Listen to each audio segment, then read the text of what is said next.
Hello, everybody, and welcome to Forever Sports. And today we're going to be talking about something that could be quite depressing, actually, and that's the idea that South Africa might not host the Rugby World Cup again, or at least anytime soon. And it's a very, very topical conversation at the moment because of the potential host of the 2035 World Cup and the trends we are seeing with hosting in all World Cups around the sort of the globe, really, in terms of going where the money is and not really being an equal distribution or looking to try and make sure geographically that these tournaments are sort of, just moved around. And it's quite sad and it's quite frustrating because we're talking about the side that is the most successful in the World Cups in the Springboks, never hosting potentially, or not hosting a men's World Cup since 1995. We haven't had a women's World Cup. It's not like we're going to have a women's World Cup anytime soon, for example, nor for the men's World Cup. And if you look at the moment, I mean, even sort of there being a bit of clouds over the way that France won the 2023 bid, at the end of the day, World Rugby is now currently very money driven. It is all down to finances. And as a result, that could be one of the leading reasons why SA Rugby at this stage cannot host a World Cup. And apparently, one of the leading bosses within the SA Rugby itself has said that we can't host a World Cup anymore, basically, in the current situation. So basically, since 1995, we have bid for the 2011, 2015, 2019, and 2023 events and failed. The 2023 one was the big one because the Rugby World Cup Limited board recommended to the council that we should host, and the council then voted for France. And there was lots of lobbying, coming from France itself and some really, really bit dodgy voting, which didn't really make sense, to be perfectly honest. And since then, 2027 is going to be going to Australia and then the USA in 2031. Now, the one in the USA is an interesting one because I think it's a very good thing for rugby. You've got to try and get into that US market. That US sports market is huge, and rugby needs to try and find their way into the US sports market. And the nice thing is, USA could be competitive in rugby. They could actually become a team that can do quite well at World Cups. But it also showed that money talks. That they can come with a big sort of high revenue offer or a bid on the likes of that, and World Rugby will listen. Last week, all of a sudden, we then saw an article and a couple of stories coming about the fact that we're looking at potentially a 2035 World Cup in the Middle East with Qatar, the UAE, and Saudi Arabia launching a combined bid to try and bring the Rugby World Cup to the Middle East. Now, this would be incredibly controversial. Some people saying not so. Some people saying, if that's where the money is, great.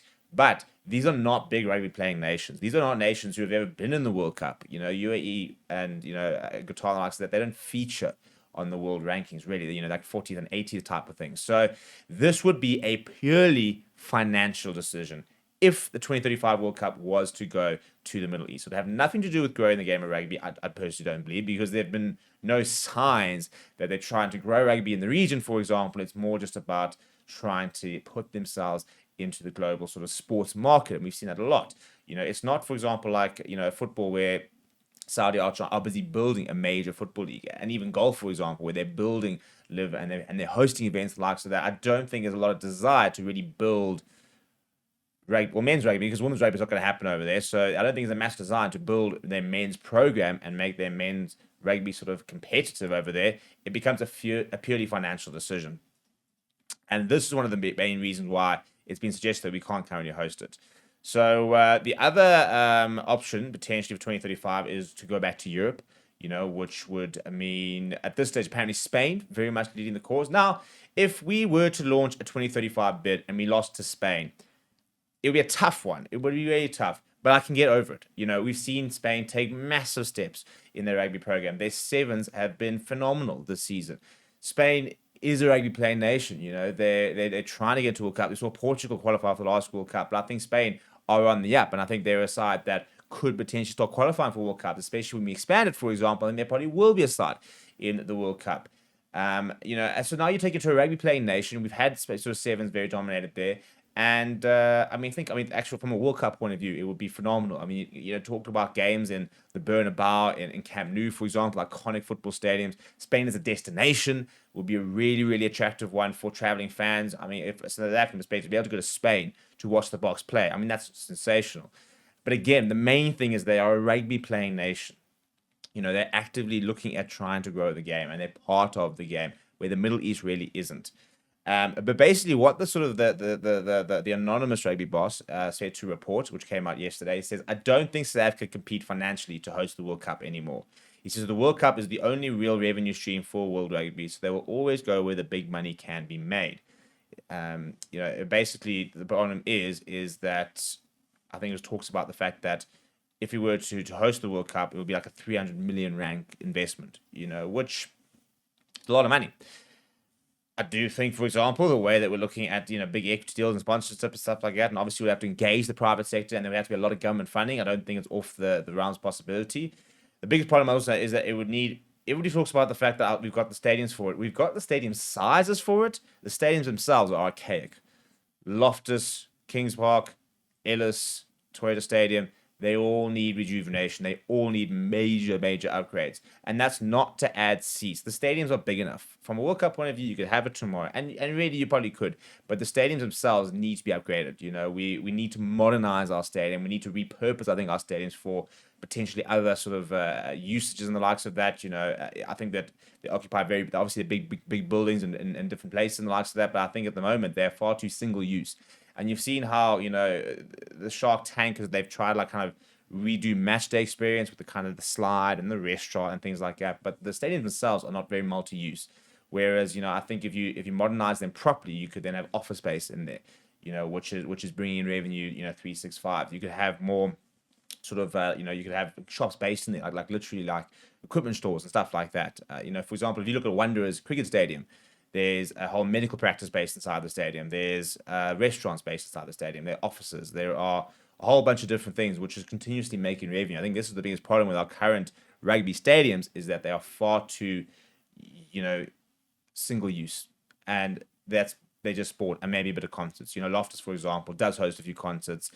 Does obviously have the football as well from a Mamelodi Sundowns point of view. But we're not seeing concerts at Kings Park, You've got Mozambique right there, which I think they should have moved to. I think they should really have brought Mozambique in, have the Sharks in there, have Amazulu based in there, and use it as a national stadium. It should have been a multi-purpose stadium. I think it should have been big enough for a track where you could have then had, and you could have tried to bring an IAAF Grand Prix, down here, or had a World Athletics Championships, down here in South Africa. You could then have big concerts down there, and it becomes very much a multi-use stadium. I think it's my biggest frustration with stadiums. They're not really multi-use, and they kind of always only be used for the same thing.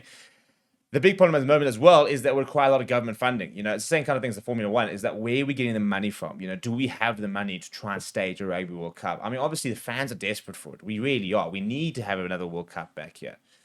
It is going to cost us a lot of money. And at the moment, as sort of the report basically suggests, it's a case of finding money for World Rugby. That's what they're doing. That's why they do it. They're all out there to try and bring in the big bucks. And if we can't offer those big bucks, we're not going to get it. And that's heartbreaking. And the fact of the matter is we need to see rugby. We need to see reform from World Rugby. We're not going to see it anytime soon. I think they keep electing the wrong people into the positions. We're not seeing them try and grow the game of rugby. We're seeing them try and monetize it and try and maximize revenue, which is sad. But, all we can do as fans is we kind of put pressure on them and try and sort of really continue with the backlash and continue trying to find ways of forcing them to start making right decisions. But we live in a capitalist society where money talks and money wins, and that's kind of where we're going at the moment. So let me know what you think. Do you think we'll ever see a World Cup back in South Africa? 2023 would have been perfect. I was in my prime.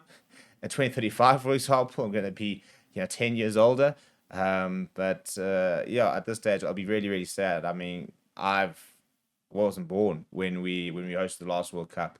And at this stage, when do I get to watch a World Cup on my home shore? I'm actually going to go to a second a Cricket World Cup that I've been to, and yet we've never won a Cricket World Cup. I've been to a Soccer World Cup, but I've never been to a Rugby World Cup in South Africa, and that needs to change. But what do you think? Let me know down in the comments below. Smash a like on the video, subscribe to the channel as well. Thank you very much for watching. My name is Steve. I'll chat to you soon.